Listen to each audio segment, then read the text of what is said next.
Lit. We are live. Welcome, everybody on the internet sphere. It is the third Tuesday of the month, which means it is Oakland Slam virtual edition. My name is Reggie, and I will be your host on this magical evening of poetic excellence and artistic beauty. But before we begin, as always, I have to thank the people who make this show possible. Our supporters over on Patreon. Over the last 4 years, something like that. For hella long, y'all have been rocking with us, donating monthly, making sure that we can keep our doors open, keep this space free for poets, and continue giving cash prizes and paying our features to be dope ass people. But I want to thank in particular a few people: Jessica Kozakic, Emily Chow, Calla Lilly, Stephanie Yaboa, Renee Edmonds, Alice Grimm, and Rebecca Abraham. If you hear anything that you like tonight, if you want to support the continuation of this space, if you just think I'm pretty and want to pay me, you can go on to patreon.com/RichOak Events and donate monthly. You can donate anywhere from $2 a month to $100 a month, but anything you give goes right back into the show, making sure that we can pay our poets, pay our features, pay our workshop facilitators, and keep this space open. Lit. Cool. We have a cool little poetry slam tonight. We have 5 amazing poets, plus one of my favorite features on the planet. So we are going to have a kick-ass night, but a poetry slam is a competition, and a competition is a game, and a game always has rules. First, for our poets, no props, no costumes, no musical accompaniment, no nudity. We are a family live stream. Mark Zuckerberg and his, I don't know, does he have any kids? I'm scared if that man has kids. Ooh, maybe I shouldn't say that. Oops. Anyway, he's watching us. He does. Yes, he's watching us with his children.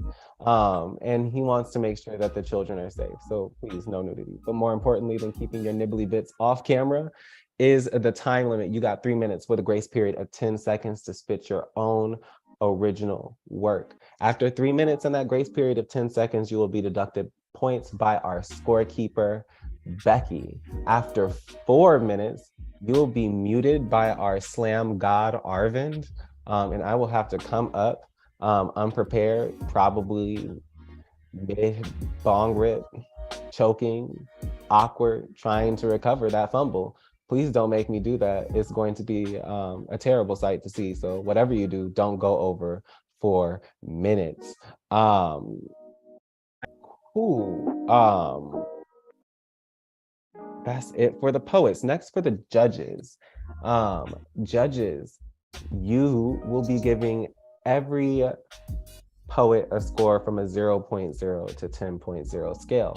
0.0 is the worst piece of shit you've ever heard in your life. It's trash, it's garbage, it's worse than garbage. It's like the last 3 years, like left out in the sun to like dry until it turns white, like dog shit, and then you re-wet it, put it in a smoothie, and give it to your mother. Exactly. Why would you do a 0? A 10 is the best thing you've ever heard in your life. It's like all of your dreams and aspirations, yet you feel like they're attainable, and you don't have any like imposter syndrome when you achieve them, and you just feel good. And not only that, but you get paid for it. You get paid for achieving your dreams. Point being, not a lot of 0s, not a lot of 10s. Score accordingly. There's this thing called score creep, where as the night goes on, and I don't really be knowing what y'all be doing in your own home, and that's your business, but whatever it may be might make you think that the score should go up as the night goes on, and that's not fair to the people who went first when you were probably sober and probably vibeless. So to help you out, we will have a sacrificial poet They will go first. Think of them as a calibration. So any poems you like more, score them higher. Any poems you don't like as much, score them lower. And you'll be sending those scores to our scorekeeper via private message. So if you could just send Becky a hey, a hi, what's up, something, so that they know who you are and who to hunt down if we don't receive your scores.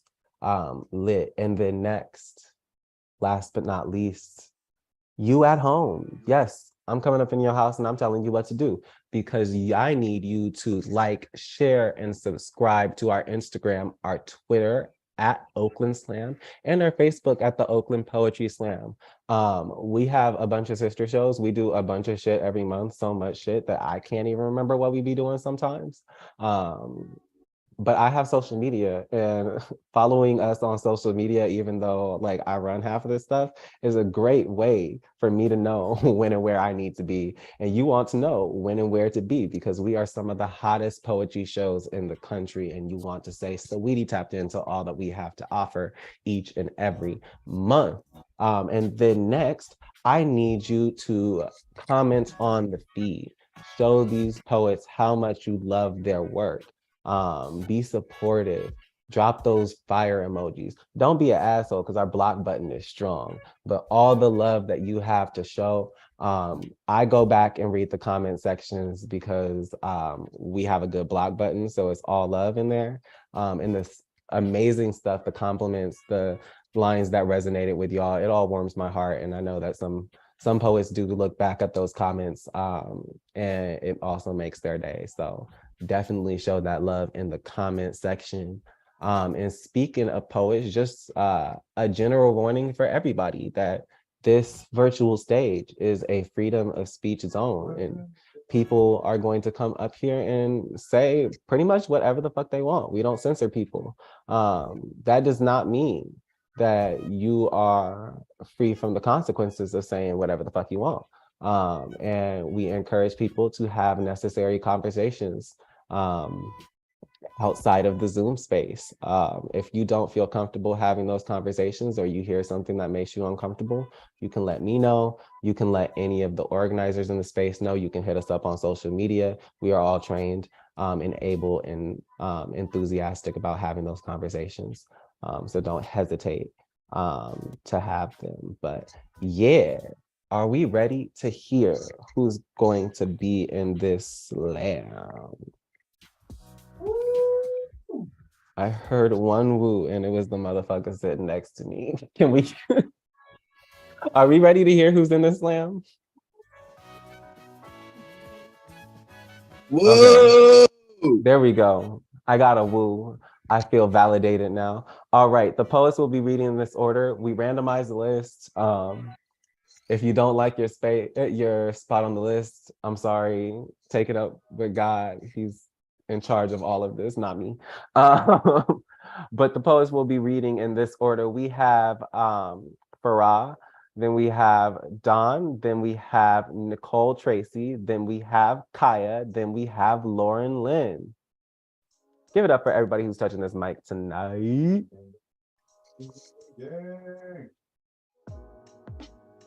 I'm gonna pretend I heard more woos. Okay, before we do this, so there's this ghost of the Zoom room. Her name is Sally.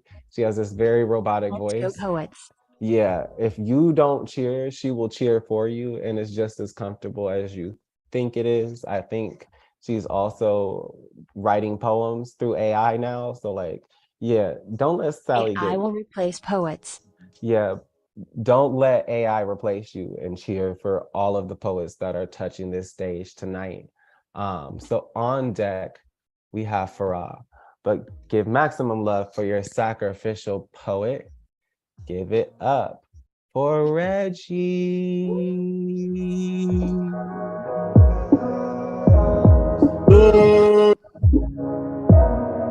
wow, it's me again. Okay.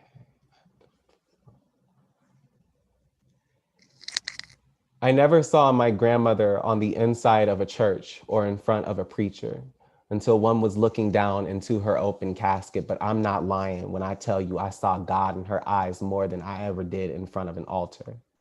My grandmother never opened her Bible, never even really picked it up unless it was to move it to a different bookshelf in the room. But I swear she could quote scripture like it was written on her bones, never to hurt, always to heal or to guide. My grandmother kept a little bit of Jesus in her hands, could remedy a sickness with nothing but a cut onion and a tablespoon of sugar. She once fed the whole neighborhood with one loaf of bread and a single tub of butter. My grandmother was no Messiah, but every single one of my mother's childhood pets were brought in half dead off the streets because my grandmother couldn't watch a living thing suffer. That woman would raise hell to build a paradise for someone who ain't seen heaven in a while. Not saying my grandmother was Jesus, but even the people she hated wept at her funeral. She had Jim from next door crying like he was her own son, when the best thing she ever said about him was that poor dumb bastard on a Wednesday afternoon before rolling down the car window with a cheeky, "Hello, baby, how you doing?" Not saying she was fake, but she did believe that even the pitiful deserved the kindness of her smile. And if you were unworthy of everything, then at least the white of her teeth were there to bring you joy. It was no crucifixion, but every step she took out of the South was a sacrifice.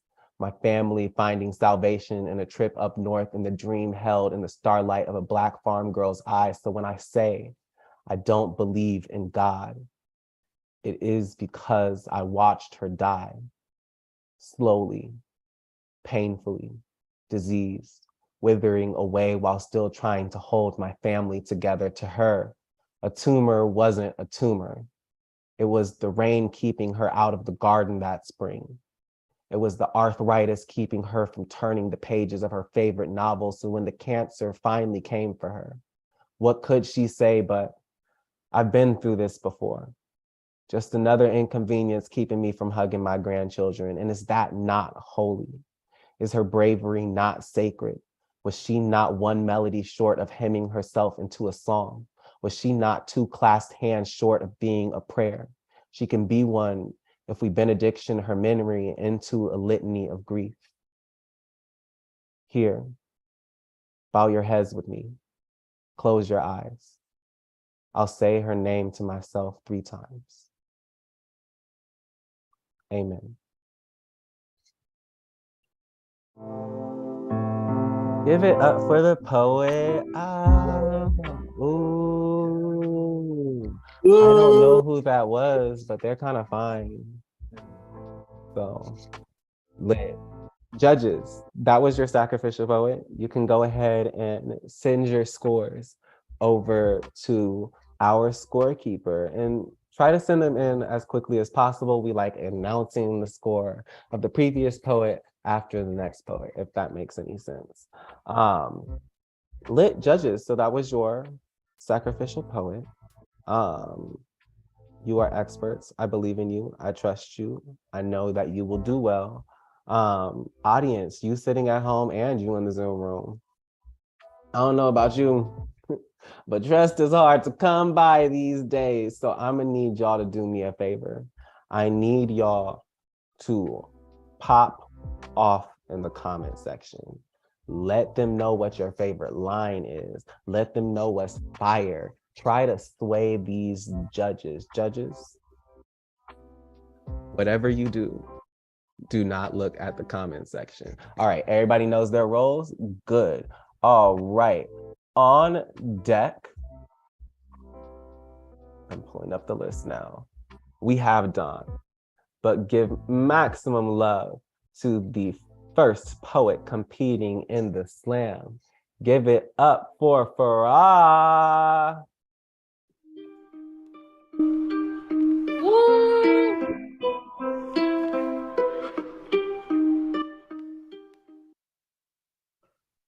My grandmother was a farmer for most of her life. She spent her best years nurturing things. She watched them grow. She put so much more into the earth than she ever took, which is a lot more than I can say for myself. My grandma always tells me to be present. Tells me that if I give something all of my time and my attention, I might find a bit of nourishment in it, that only with consistent care can life be sustained. And to find that balance, giving it too much will drown it, and not enough will cause it to shrivel up like a raisin in the sun. At least I think that's what she said. My Somali's a bit rusty these days. I struggle with patience. Can't sit still for long periods of time. I stare off into space for even longer periods of time, like I'm looking for something. When people ask me, I tell them I'm looking for a garden. I'm looking for a place to find some nourishment. A way to ask the plants how they grow, how it feels to get enough sunlight. I always look for answers in places that don't got them. I till the fuck out of other people's fields, and I wonder why my field won't yield plants. And this is the part of the poem where I talk about redemption, right? Where I offer up a bunch of porous platitudes and intertwine them with some fire-ass farming metaphors, but I never made anything grow before. But what I do know for certain is the smell of my Hoya Sambus. How the scent is a beacon carrying me home to a place where the individual comes second to the village, where each member stands as a pillar holding the structure together, just trying to be more like her. My mama came to a strange land at a young age.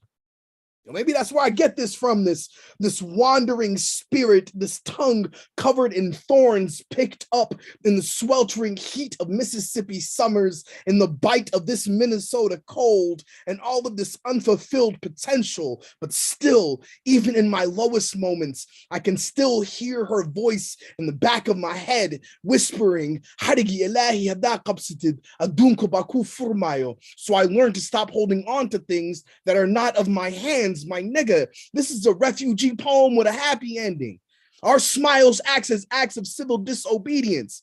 We come from mamas who made miracles in teacups and filled holes came from a scorched earth. They sang songs of hope to the melodies of the waves crashing against the rocks in Berbera. Today was fucking beautiful because today nobody had to pray janaza. Nobody made any tearful phone calls. No, today we spoke life into each other with the poetry tongue and used this poem the same way we use our stories to fill our bellies, talk loud so the universe never forgets that we hear and we know as long as we hold fast to the rope of God, the whole world gonna open up. But still, in those low times, I can still almost smell the scent of Sinjabil wafting through the windows, calling me home to a place where a village of pillars might pluck the thorns, might remind me of where I come from, might remind me that my name is not but a word, but a fucking responsibility to make good on a life cut short. And it will remind me of uncertainty's calm and how that calm brought a young lady to a strange land once and how she made it and how I will too.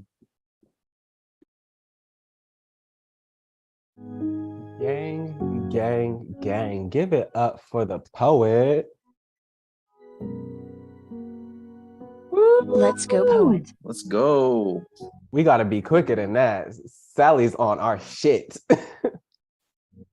All right, and for reference, The Sacrifice got a 27.7. Fuck the scores, give it up for the poet. Never the points. It's always about the poet. It's never about the points. All right, on deck, we have Nicole Tracy. We give maximum love for the next poet coming up in the first round. Give it up for Dawn. Let's go, let's go, let's go, let's go. Can you hear me? When taking poetry seriously, I heard don't be that gay poet, the one that only does the gay poems, and I was confused because nobody's telling Black poets that.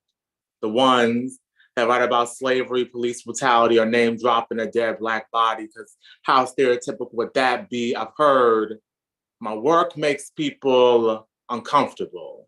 And I'm sure the straight people are.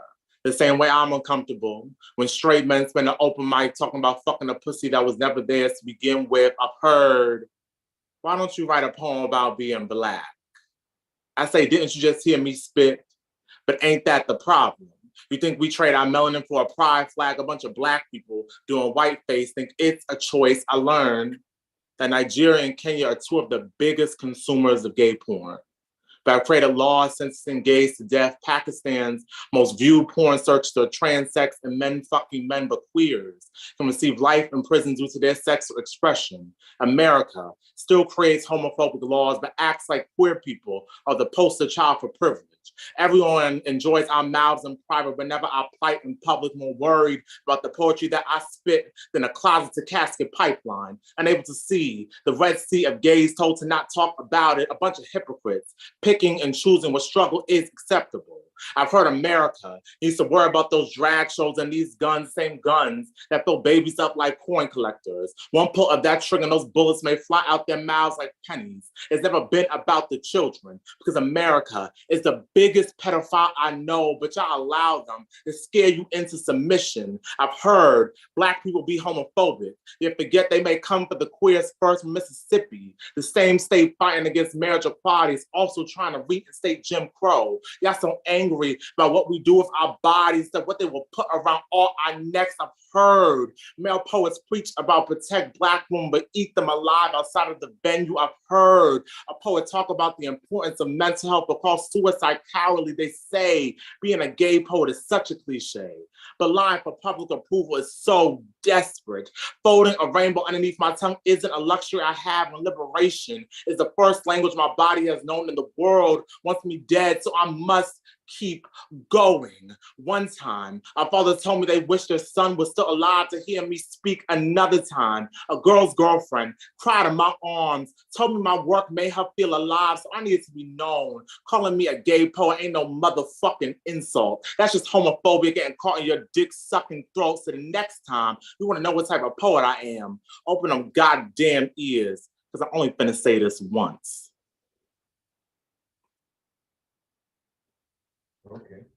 Gang, gang, gang. Give it up for the poet. Oh, gang, gang, gang, gang, gang, gang, gang. All right.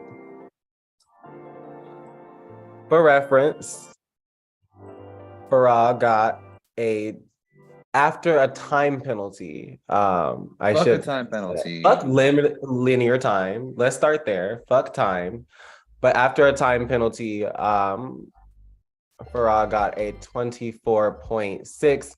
Fuck the score. Give it up for the poet and never the points. The poet and never the points. Time is racist. Time is racist. I'm not gonna devolve into any of my other thoughts about that, because I know that certain live streams would definitely get taken down for it, but Twitter would still be up. Anyway, let me pull out this list like I'm prepared. On deck, we have Kaya. Our Facebook live stream has already been flagged today. Good job, everybody. Seriously, I love that. I love that. On deck, we have Kaya. Give maximum love to our next poet coming up on stage. Give it up for Nicole Tracy. Woo!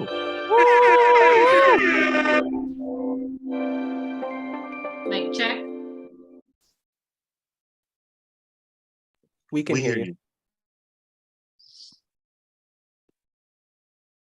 Yellow Peril responds to being told to lean into stereotypes 150 years later. It is astounding how quickly you forget they called us dangerous, because if you them changed their mind and called you model minority, you pander to what they want, taking your own advice and leaning in. They only listen when you call yourself a success story anyways, only care because you too come from a line of doctors and lawyers and mathematicians, all of whom believe surviving means becoming one of them, pointing the danger towards anyone else. Only get people to care because your slogan got people chanting math, math, math at the only Asian on the debate stage. Make America think harder. Will we be proud to call you a representative of our community? Make America think harder. If I wanted to whitewash myself, I would open fucking Harry Potter and note the lack of lines Cho Chang has, or how Asian characters are often played by white actors in yellow face. Make America think harder. They still don't love us. We're just called new things. Yellow peril becomes revoked citizenship, becomes ally, now enemy, becomes oriental, becomes kung flu and China virus, all accompanied by redacted slurs. Make America think harder. A few selected to be held up as a model minority, used as a shield so they can say, they aren't racist. They like the good ones after all, but still assume we got here by some miracle. Make America think harder. They label you first generation so you forget all that comes before American. You tell me to lean in. Stereotypes are flat, one-dimensional, and dangerous, and I am so much more than that. And Mr. Yang, while I'm sure your policies were important, I know you too saw yourself get drowned out by the sea of whiteness and mediocrity on the debate stage and in the news. You could have been so much more than the candidate who thought his economic policy would work because he's Asian and can do math. I know it's never easy to be the first or second or any counted number to do something. I'm sure you made sacrifices to your identity to be heard too, but you should not become what they demand of you. Be like them, demand a place for yourself. Don't lean in, stand up. Stereotypes are flat, one-dimensional, and dangerous, and you deserve to be so much more than that.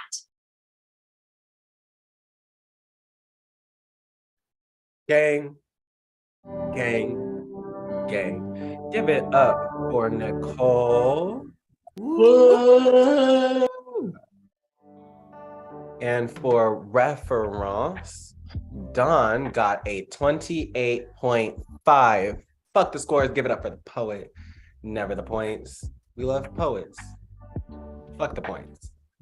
All right.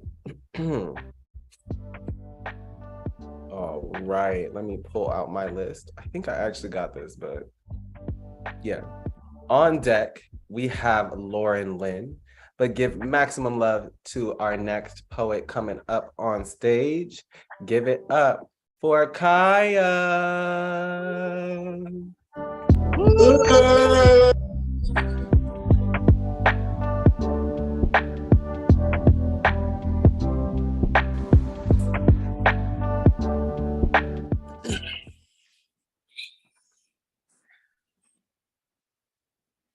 Mammy retires.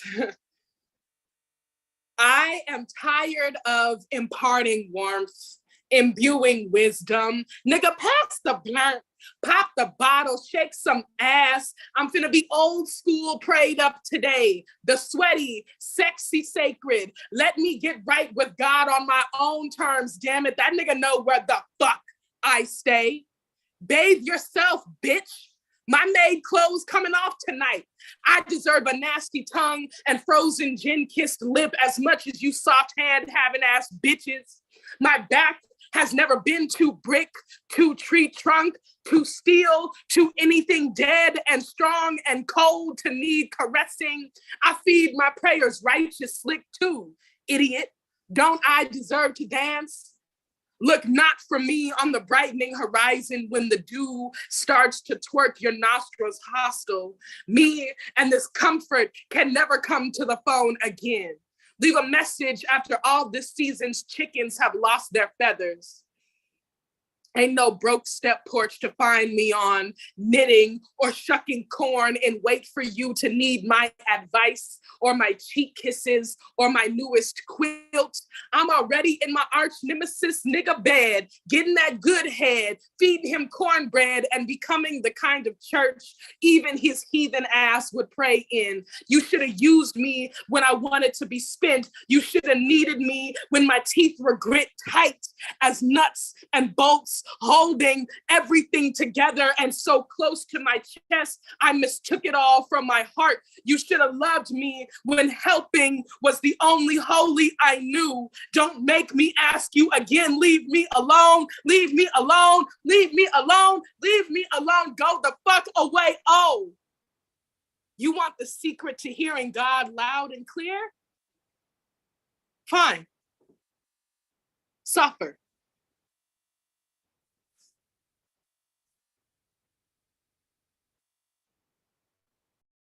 Gang, gang, gang. Give it up for Kaya. Okay. Where's my Let's go, poet. And for reference, Nicole got a 27.0. Fuck the scores. Give it up for the poet. Never the points. The poet and never the points. All right. On deck, we have our feature of the night, Ebony Stewart. But give maximum love to our last poet coming up in the first round. Give it up for Lauren Lynn. Can you hear me all right? We hear you. A trigger warning for self-harm stigma. Skin. Lauren. The lions snatch your face, growling a shield for you. When your eyebrows knit, they sew your world shut from me. The gasp, the stare, the mystery, becoming aware. My skin is broken seashells when you expected sand. And you can't understand how this feels. Not a rearing tiger at a zoo, but a stolen glimpse of its wound. But my skin is more than scars, more than the lines, more than the memories I seared to leave them behind. Where you see pain, I look to the tide. My arms have suffered, but they've loved. My skin is a treasure. Seashells crack, but we can hear the ocean. We can hear the waves of laughter. We can hear the breeze in our voices. We can hear the splashes at our hands. And when we look up to the horizon sunset, we see not the blood red, but the arms of sunshine reaching for us past tears and tears to the fissure down our shells, our skin.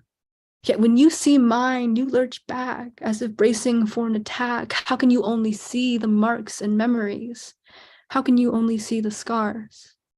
When will you slip your ear to my skin and hear the ocean beating in rhythm with the cracks? I cannot lie and say the ocean doesn't recede, that the blood doesn't come thicker than salt water. It does, yet we love and love and love again.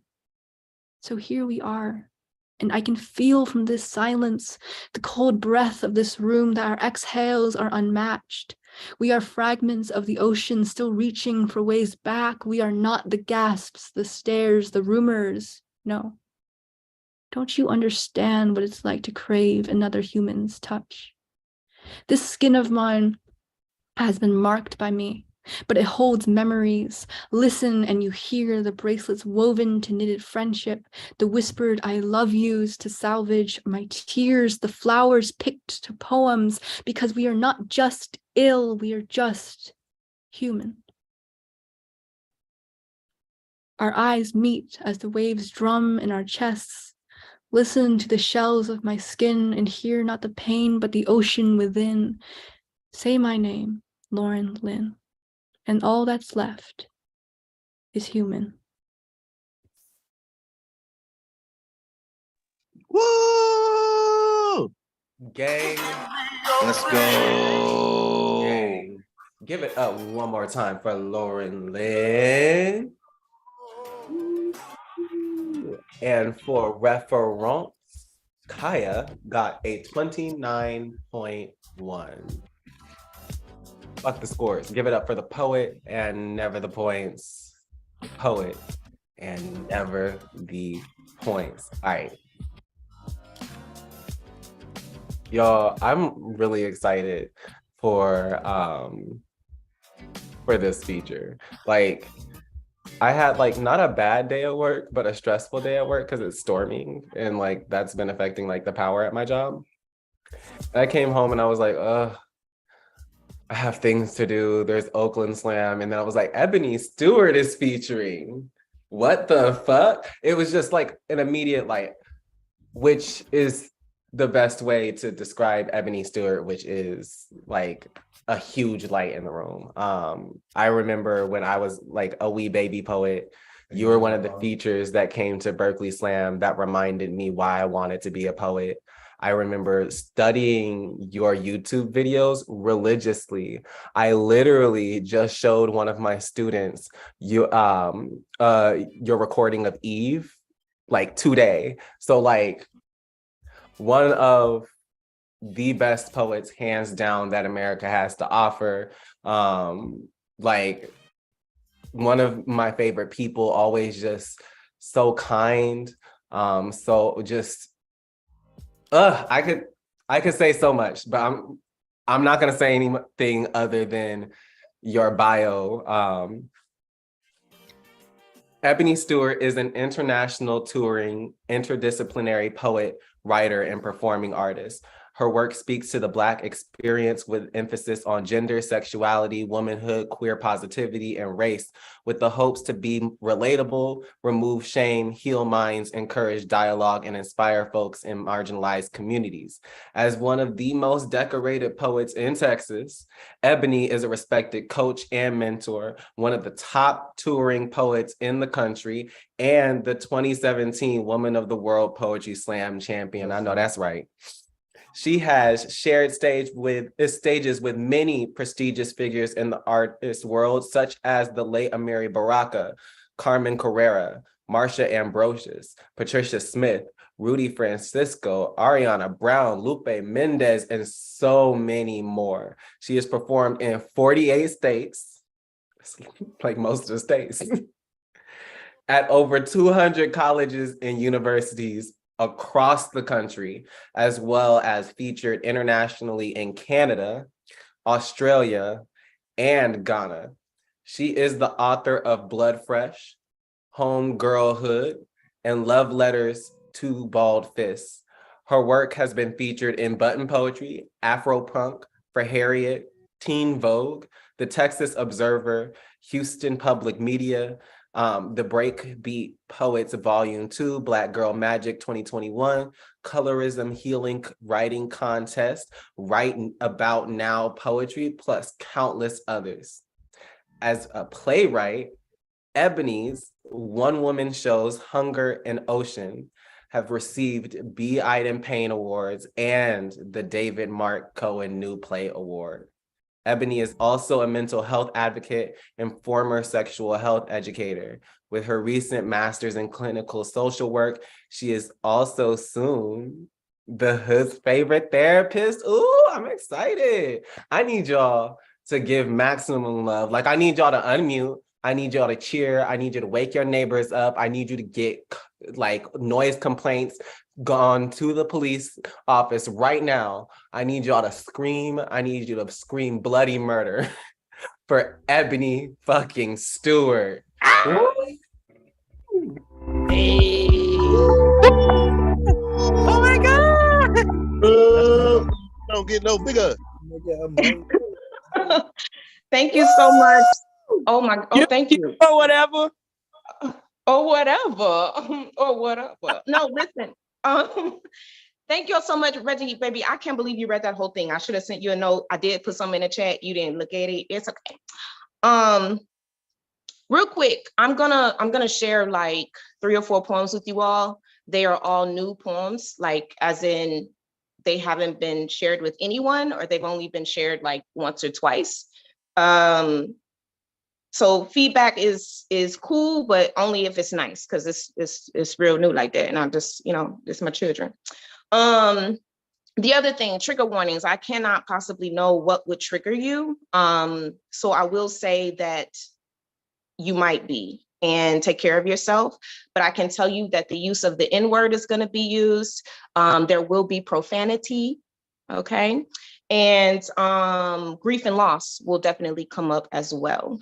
Am I missing anything?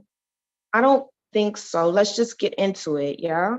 So a thing that happens is that a lot of people think that I am being weird when I'm not talkative. I'm actually a really quiet person. My friends have decided to say that I'm shady. Okay, but then they corrected themselves and was like, oh no, you just got like shady things that you say or comebacks and whatnot. And that's between them and they God. But yeah, I'm a really quiet person. I know that a lot of poets get this, I don't know, trope put upon us that we are extroverts and stuff like that. So this is called silence.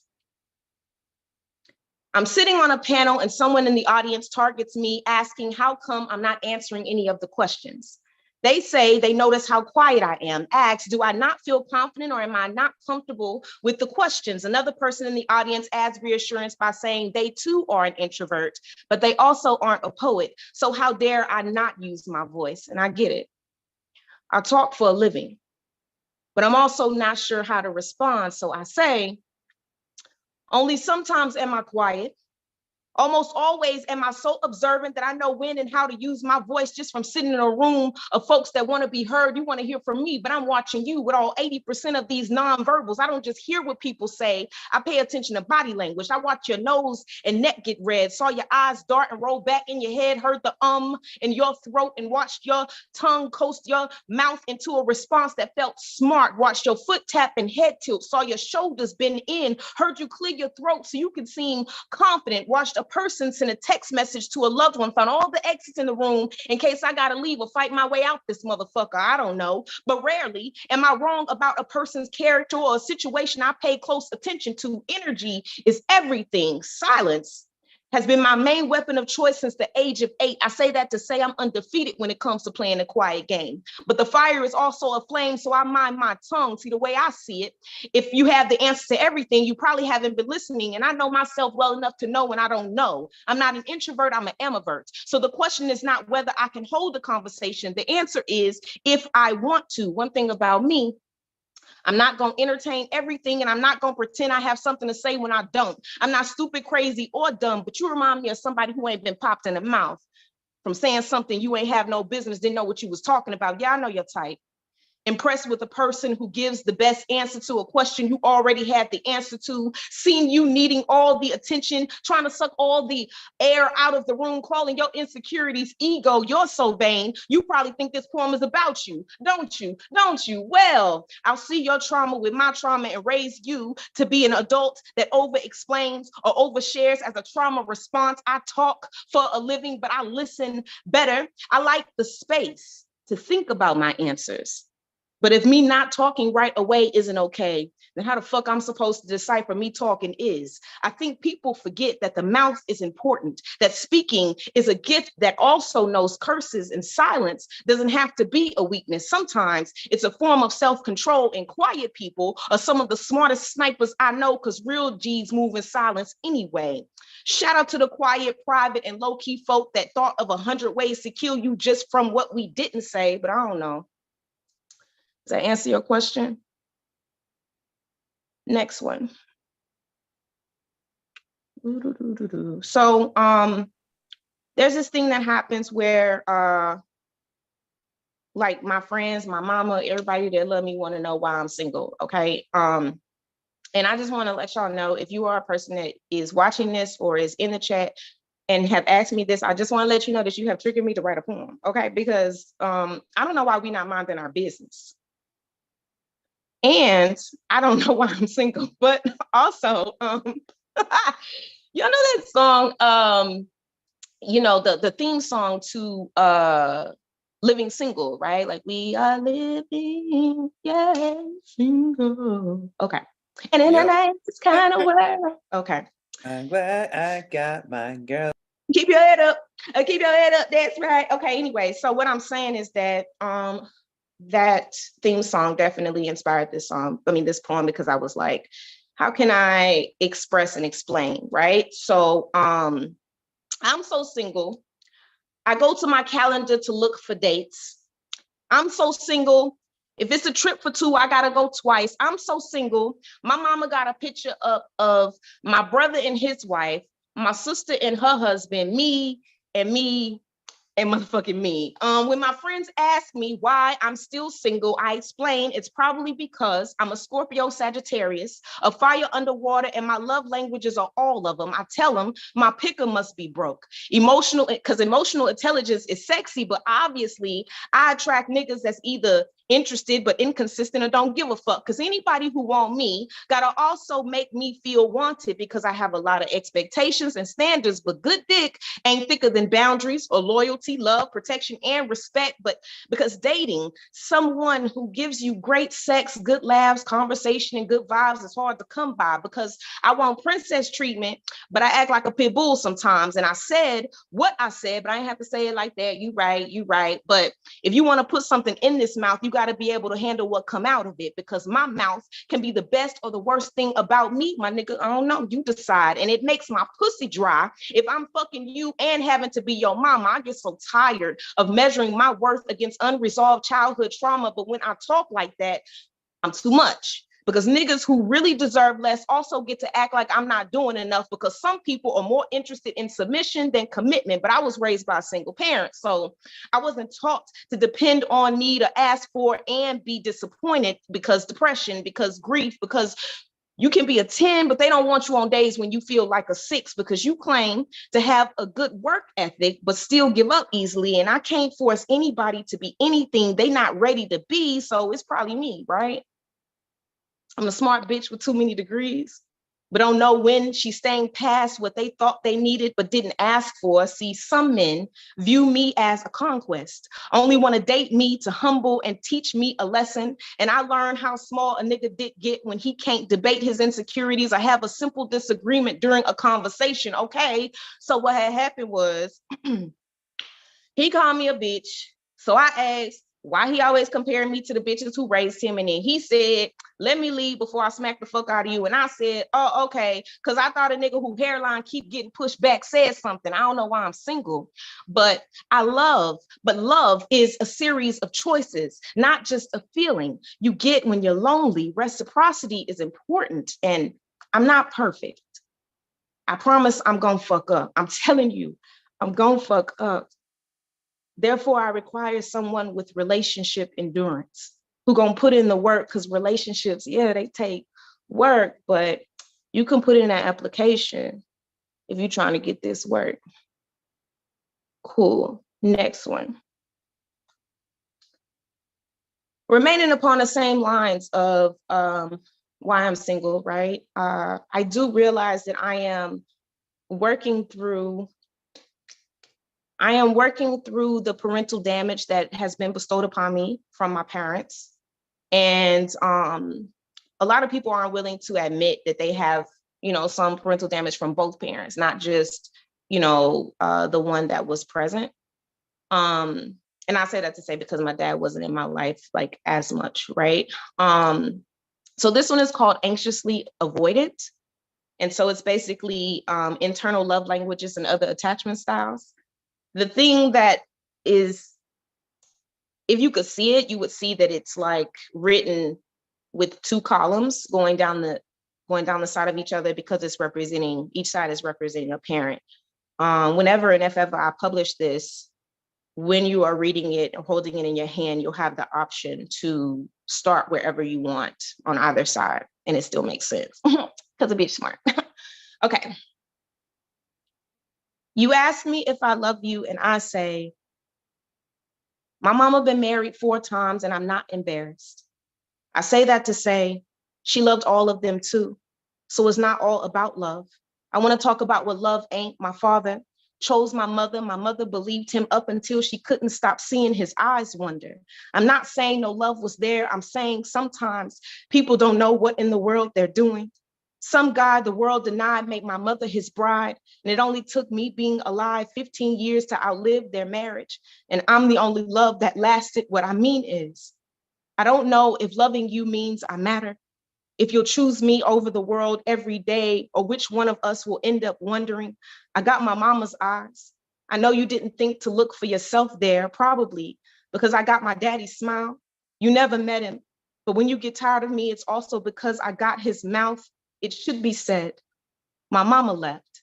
The question is not if she wanted to stay, but what would make a loyal woman like her leave? If I tell you I love you, how much longer do I have with you before you go? The guy the world denied couldn't have his bride, so he abandoned his children. If I tell you I love you, will you leave me like my father did? Or the last one who said they wouldn't? It's true, I'm guarded. I've been lied to before, so maybe it's too hard to love, but who am I not to want? Or maybe you're too consumed with your ego and the idea of conquering to study a girl like me with a heart like mine. You want a love that's easy, and I want to know if I can trust it. When you make promises you forget to keep, was that the shadow of your former self speaking? Who I intended to believe in or thought I knew? I say I love you and you ghost me. You tell me you love me and I walk around thinking about heaven all day because of all the hell you put me through.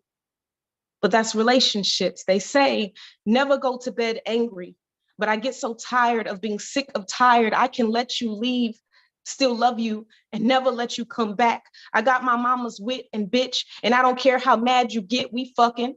I just want to argue with the same person for the rest of my life, but is this the kind of love you can put up with? You want my heart. What do you plan to do with it? If love is a figment of my imagination, I can't convince you to stay. My mama ain't tell none of them to go. She left. Sometimes I push people away. Some guy that was supposed to be my world abandoned me. Everyone that loves me leaves. My attachment style is staying for love and kissing ghosts. I want to believe we agree, and neither one of us are making it up. Love is the most vulnerable action I have. If I tell you my plan, will you make my love hurt? My love be consistent. So don't tell me you love a challenge. Tell me you love me, but only if your love can be persistent. Love be the most inconsistent feeling my heart knows. I just want someone to want forever with me, or do I gotta pretend to be good at something else? I love you, okay? But I don't know what in the world I'm doing. Sometimes my heart mistakes loving for leaving and losing. Cool. Last one. Oh, okay. Let's go. Thank y'all for sticking it out with me, yo. I'm gonna do this last one. What can I say about this piece? Yeah, so let me just give you a little bit of a backstory.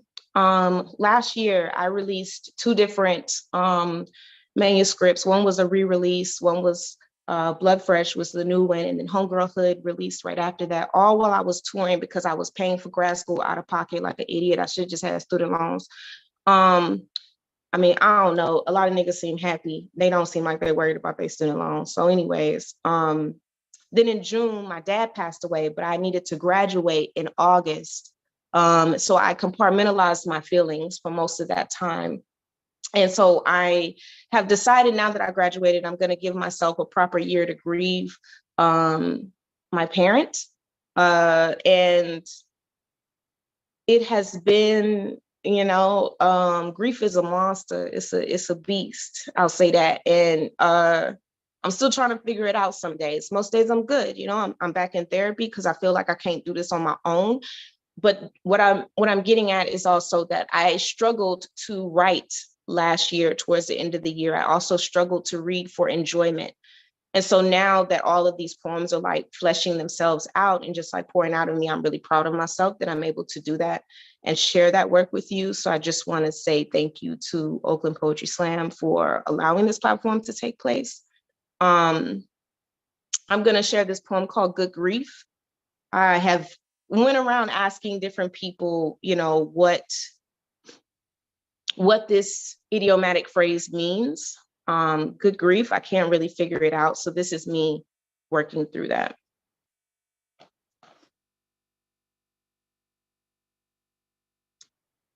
Everything that was once moving has turned to glue. I am holding the phone closely. I am stuck listening for someone to tell me something that can't be true. They say he died in his sleep. And somehow only then for a moment is it true. My father, the survivor and the failure, Good memories are happening and escaping in pieces. You weren't always here when you were able to be here. How dare you also get to die in peace too? I've been sitting in the same position for hours without moving. Oh, good grief. Tell me, what next should I do? Death travels quickly. The phone won't stop ringing. Sorries are clogging my line with condolences and concern, then despair and inappropriate questions, asking when, asking how, asking why, asking what are we planning to do with the body? And I don't know. I'm just a little girl whose daddy been gone. How is it I'm experiencing a new grief for a loss I've already never healed from? My last text, hey dad, just checking on you. I love you, sent without response. This, another time where the little girl does not get what she has always wanted. Oh, good grief. There is a grace in denial, a never repaired, a void forever to claim for this, the first man I ever loved and the most recent to completely let me go. I am listening to my father on a voicemail recording. I am replaying his laugh and his stories over and over and over. My grief in the background going down with the sun. I drink so my suffering is not done in silence. I boil instead of shedding, swallow a sob story and dare the inner child to come undone. I am my father's daughter, the strongest one he made and only his second born. I've accomplished so much. I've only ever wanted him to see it, wanted him here, front and center in the audience. Any audience would do, applauding, cheering. I'm so proud of you. I'm so proud of you. So if he was gonna leave this time and never come back, he could have at least just told me that too. I closed my fist and punched the air furiously. I've never felt this type of rage unfold. My restless and disillusioned body in a chokehold, this urgent and irreplaceable feeling, whatever stage I'm in, oh good God, grief is winning when planning a memorial service. You have to consider everyone.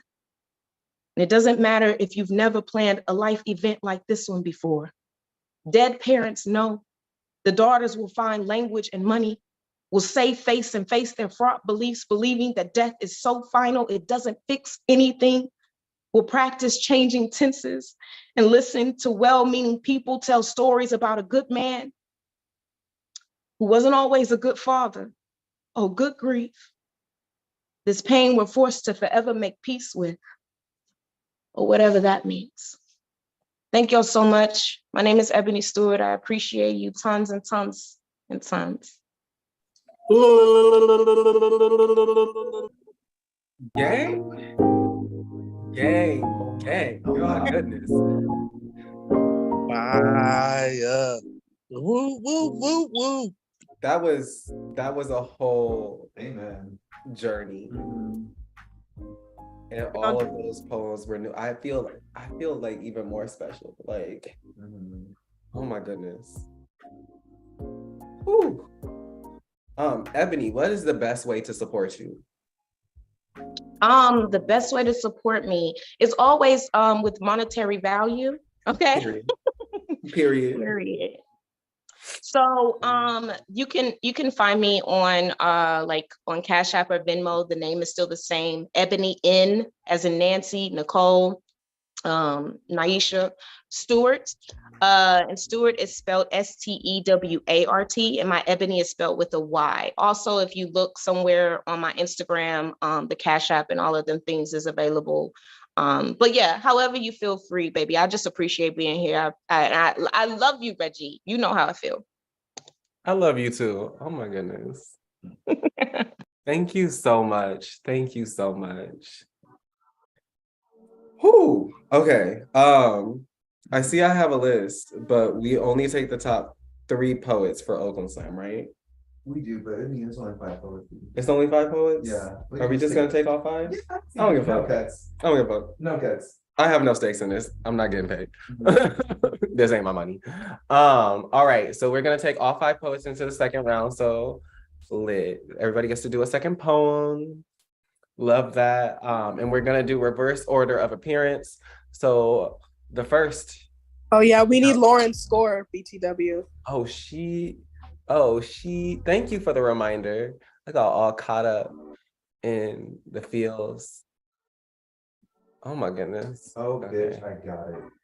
And Lauren got a 28.0. Boom. Fuck the scores. But give it up for the poet. Exactly. All right. So the poets shall be reading in this order. We have Lauren Lynn, then we have Kaya, then we have Nicole Tracy, then we have Dawn, and then we have Farah. Give it up for every single person touching the stage in the second round. All right, so we gonna slide on in, all gas, no brakes. So on deck, we have Kaya, but give maximum love to our first poet in the second round. Give it up for Lauren Lynn.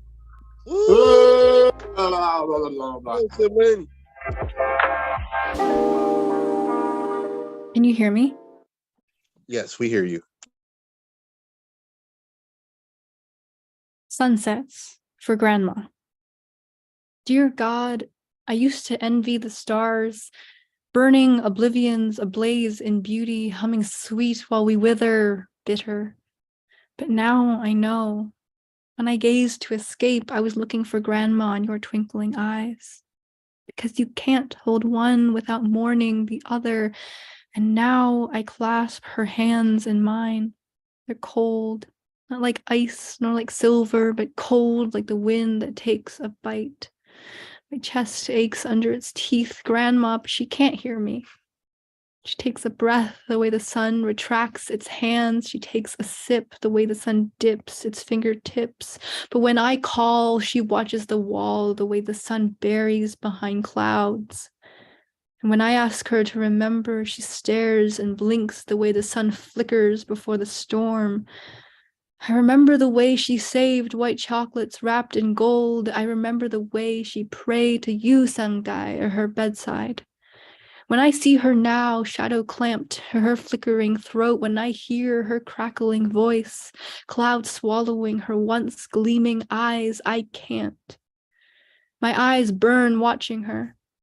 Watching the sun is like tasting the tea when you know it'll scathe, like holding the snow when you know it'll melt, like stroking the bee when you know it'll sting, like letting love cut deeper when you sink in its arms, so I can't. But I look out the window to find her in her garden. She shines faintly but brighter than any star, so I pray. Please, God, I don't want this poem to bleed obsolete, to drop me from its arms when one day I look to the sky, groping its caves for you, and see nothing. Because I'm her honey bunny, her samkwanding boy, closer to her heart than you to heaven, because you can't let one go without mourning the other. Night is coming, I know. When it wraps its wings in flight, the sun will bow to its feathers, plunge into darkness, I know. When night takes its throne, shoves the sun from the sky, it will fall, I know. But yesterday, Grandma smiled, and for a second, the sky glimmered blue. Yesterday, Grandma held my hands in the clouds parted by light.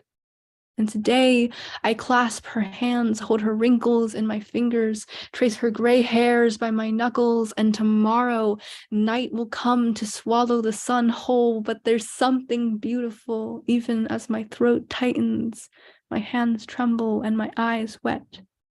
There's something beautiful about watching the sun, even as it sets.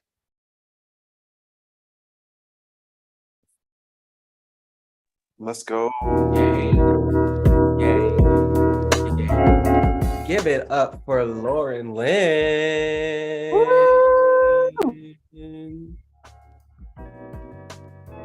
All right.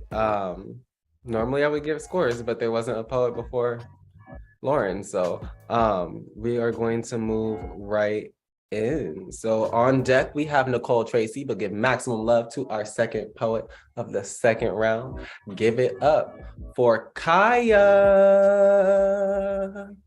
Let's go, let's go, let's go, let's go, let's go. Love poem. Insert gin, insert wound, insert spit, insert prayer, insert pining, insert sweat, insert skin wet, insert insomnia, insert marrow metaphor here, insert large body of water where we kissed, insert erased massacres, invisible bones littering the landscape we loved on, insert ghost allegory, insert supplication, insert begging, insert boundaries, insert distraction, insert compromise, insert broken wine bottles and dusty ashtrays, insert stolen nights, surfing lazily on royal forbidden horizons, insert empty kingdom, insert haunted foliage, insert futility, insert fertility metaphor here, insert loss, insert what should be, insert knowledge and knowing, insert better, insert spring, insert moist soil, insert absent periods, unsure endings, insert blood metaphor here, insert insistent fingers, insert an honest kiss, insert your dick, please.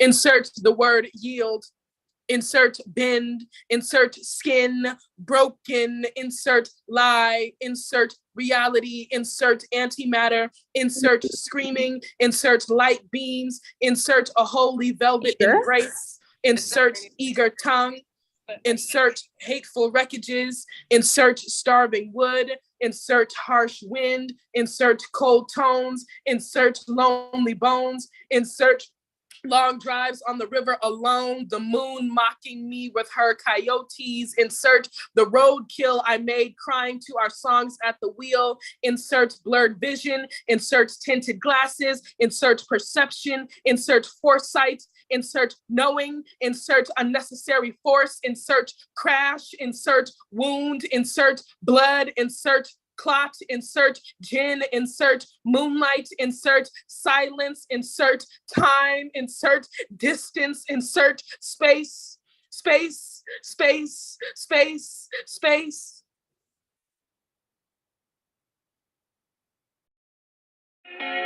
Gang, gang, gang. Give it up one more time for Akaya. Gang, gang, gang, gang, gang, gang, gang, gang, gang. And for reference, Lauren got a 27.8. Let's go. Fucking go. Fuck the scores. Give it up for the poet and not the point. Woo! All right. I don't know about you, but the writing tonight's been kind of fire, like very fire, like wildfire, like California this fall. Fire. Two falls. We're out the drought, y'all. It rained. It's pouring. It's flooding. Save us. On the first day of spring. Right. Love it. But yeah. If you want your writing to be fire, wow, that was a long way of saying, if you want your writing to be fire, you can join us for our free, you'll never hear these words again, free writing workshop. Those are hard to come by. It is every third Tuesday, right here on Zoom, at 7 p.m. Pacific Standard Time. Writers of all levels, abilities, styles, whatever are welcome to share space and to write together. So we'd love to see you there. And you don't have to come to participate in the slam in order to participate in the writing workshop. So if you can come to the writing workshop, chill with us. Lit. All right, on deck, we have Dawn, but give maximum love to the next poet coming up on stage. Give it up for Nicole Tracy. Let's go, let's go, let's go, let's go. Mic check.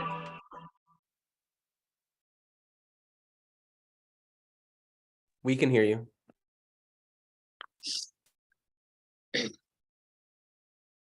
Meet Derek, my ex-boyfriend, my ex-guy who I had a fling with. Derek, who says he's a former player, but only with a girl to call a trophy on his arm. If you've ever introduced yourself to me and I got lost in your smile, your name must be Derek, because you know just how to smile, hide your danger behind your teeth and get exactly what you want. I humor Derek and have a conversation because he smells of IPAs and I am too drunk to forget that I hate IPAs. So Derek brags about his job or how close he is to his mother or something mild to impress me. Derek buys 2 more IPAs and I pass mine back to the bartender when Derek is distracted because Derek never bothered to ask what I drink, and I will never be too drunk to forget that I hate IPAs. Derek talks over me, says he has a thing for quiet girls. When he stops talking long enough to take a drink, he asks what I do, expecting it to fill the time it takes him to swallow, but he spits as soon as he finds out I'm a strong woman, and the game changes. I've become his conquest, not his arm candy. I smile, and he thinks it is for him, but it is because I know this game too well, and I know I will not be his Friday night conquest. But Derek doesn't realize he's not the first one to try and rename me after himself, so I know all his games but play along anyways. My tongue will not surrender to his, and he stops to tell me he loves strong women. Derek will try and become any guy the same way he molds me into any woman. She is quiet, so he likes quiet girls. She is loud and unapologetic, so he says he likes confident women. She wears resting bitch face as her favorite accessory, and he says he likes his women tough. I am all of hers, and Derek is none of these. Derek just wishes to find a girl to bring home. The $16 Uber ride for her makes it well worth his time. But I have met too many Dereks. I know all about his need for his bed to not be so alone tonight. I know all the rules to his little games, even the ones he doesn't tell me. I know just how this will play out if I play along.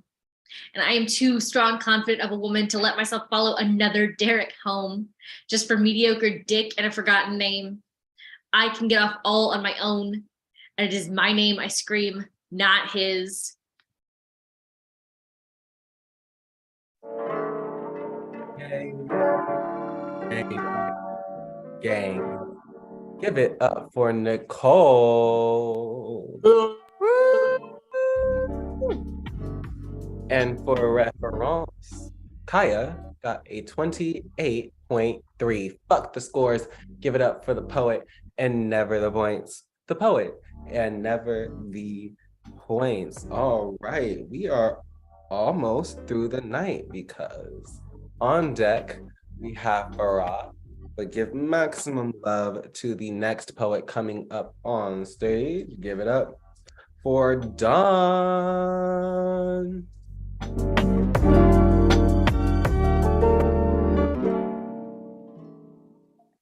Can y'all hear me?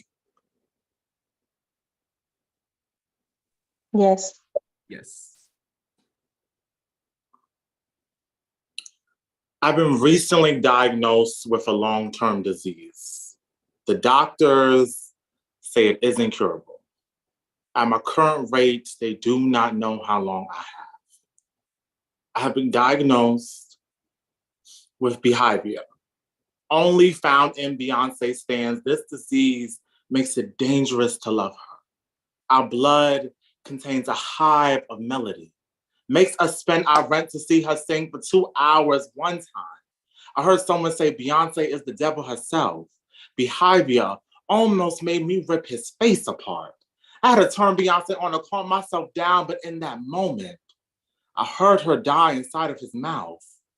Almost leapt down his throat to save her life. Her grace clogged into his teeth like leftovers. I know behavior makes me erratic, but I resent men who hate on a Black woman for being herself, constantly put her Black girl magic to the test. Watch how it holds up.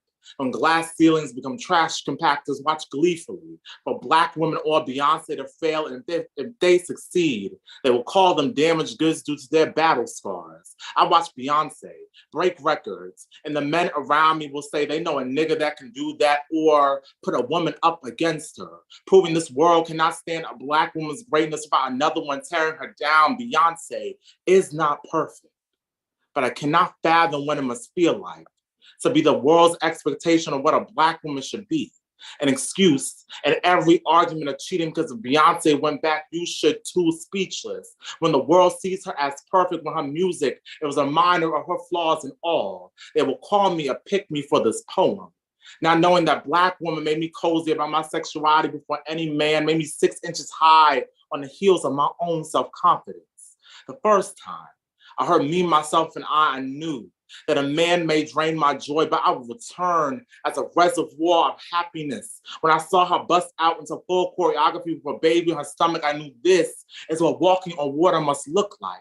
Not effortless, but full of God's grace every day since Renaissance. My bad days have outweighed my good ones, but the moment I hear these motherfuckers ain't stopping me, I feel unbreakable. Even when my heart reached fragile, the doctors call it behavior. I just call it respecting Black women having great taste in music. This is the no coochie getting men who are bold enough to talk about her body like the mirror and crack from their botched bodies to the gunk in your nails niggas who think protecting a Black woman is pussy behavior when they're the munch to all the dusty, crusty, musty niggas who suck on a Black woman's joy, attempt to make her barren. May she, Beyonce, and every woman you deal with make an example out of you, and I ain't sorry.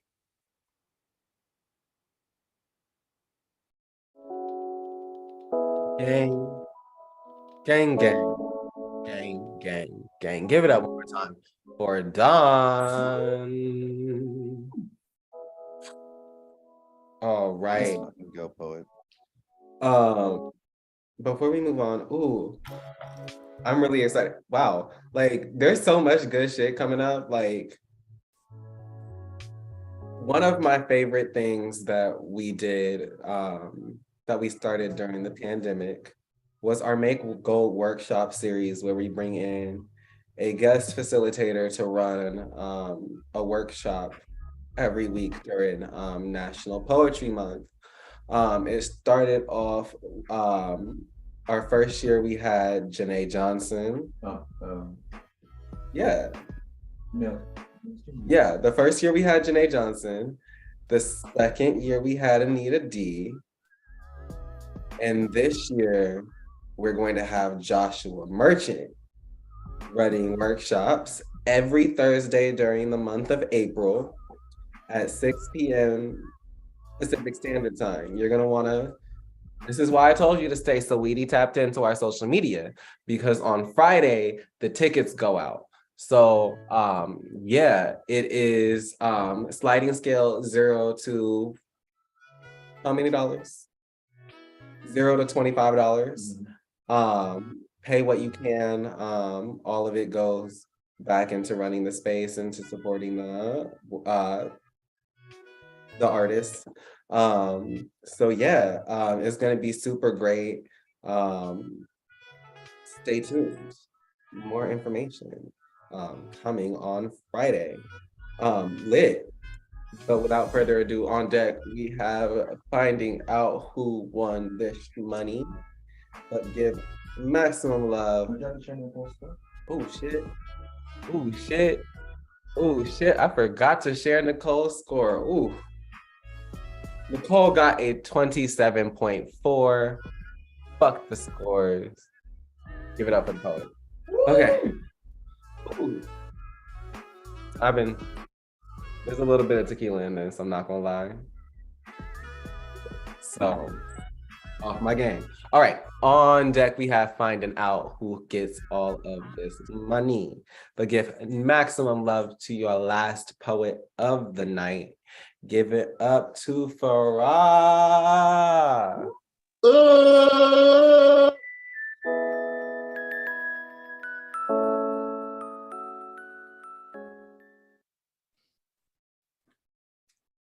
Y'all can hear me?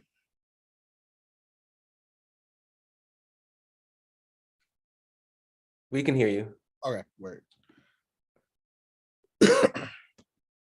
Today was absolutely, positively, fucking immaculately ordinary. I woke up at 8:30. I picked up a cup of coffee at the gas station on my way to work. I bullshitted at work for a solid 7 to 8 hours. I went home. I rolled the blunt. or 7 blunts, and I watched a BoJack Horseman marathon on Netflix in my drawers, and I burped a lot, and it was incredible. How this gets to be my ordinary, independent of anyone else's, fulfilling all in of itself. And I know this joy now in my bones because I've seen the other side of the earth, because I've seen the other side of the grass, and it's astroturf. I spent years and years betting blind until I loved myself enough to call a spade, and I've been running Bostons on life ever since. I learned early how humor can be the best armor, how I can cloak myself inside all of my inside jokes. I learned that by getting to the punchline first, I can cushion the blows, and all of this Teflon masculinity and all of this learned forgetfulness. I learned to love the act of loving, of consciously choosing to choose. And what a joy it must be, this life. What a gift to be in this being. Have community carry me to the banks of my potential. Find joy in this, solace in us, being as we've been. But fuck, I am exhausted. I mean, when I've emptied every bit of myself, how am I to greet that which remains? Damn. All the survival this body has bore, one would think I've earned a shred of existence. But the day breaks, the curtains draw, and it's showtime. And that's love, right?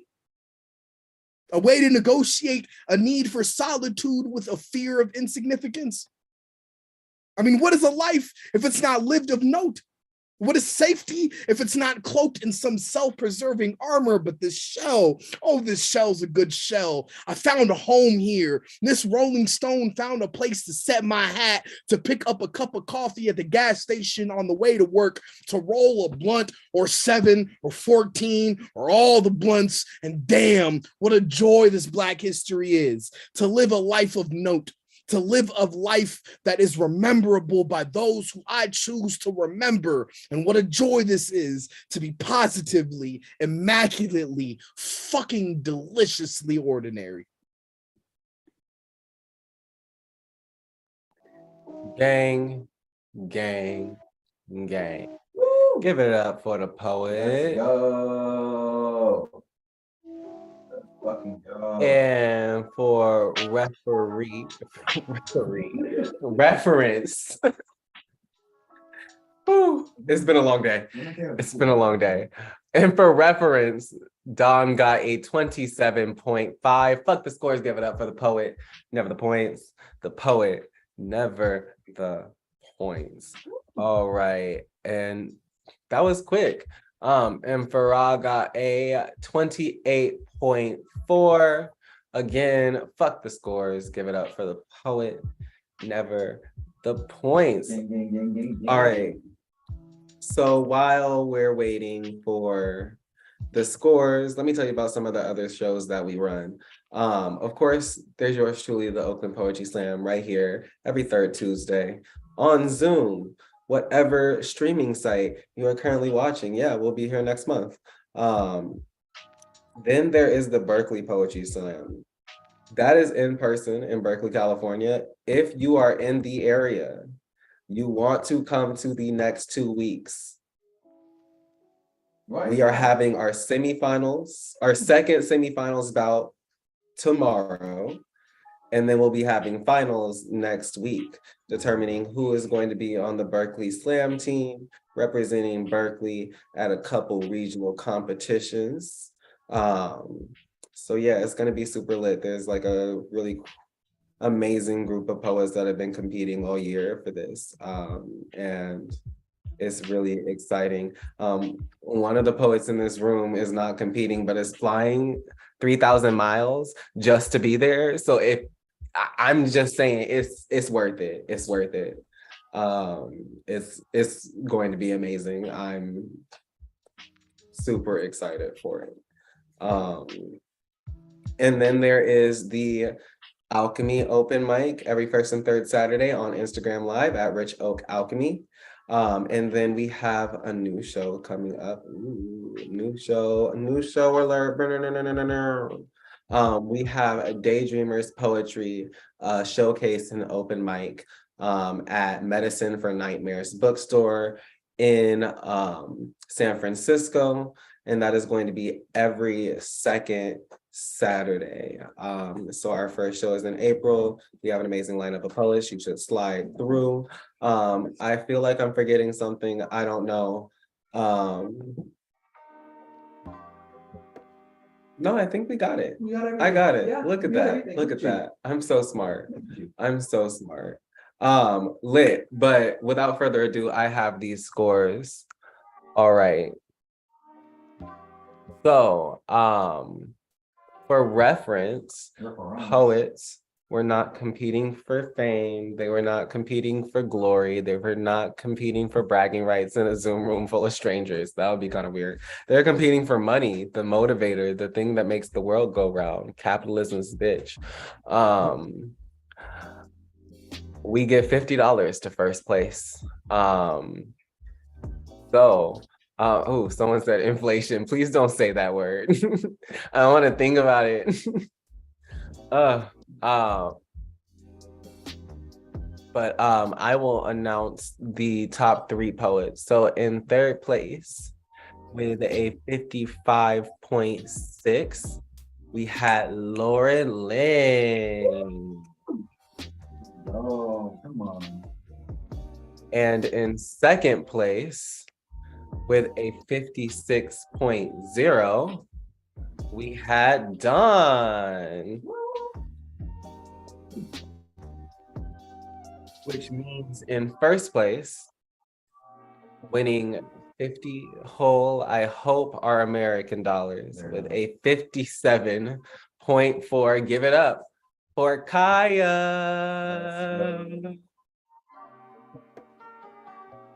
Thank you. I just want to say on this beautiful night, thank y'all so much for inviting me to the Oscars. Meryl Streep, I love you. No, I'm kidding. On some real shit, thank you guys a lot for welcoming me and opening your community to me. Y'all know I love y'all out in the Bay. Thank you so much to Ebony Stewart for coming. I've been a big fan of yours for a long time. I was watching your videos on button poetry when I was in middle school, and now I'm grown and traumatized. So that's great. I love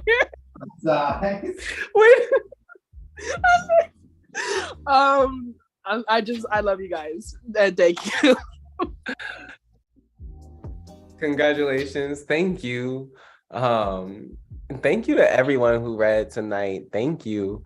Thank you, Ebony. Thank you to Becky, the live streamer doing math on a Tuesday night. Thank you to our judges for giving their opinions. Thank you to our live streamer, our God, our Lord and Savior, Arvind Christ, for holding it down on the techno music. And thank you to you at home for sitting through this show, for enjoying the poetry, for telling us how you feel. My name is Reggie. I have been your host, and we will see y'all next month for another Oakland Slam virtual edition.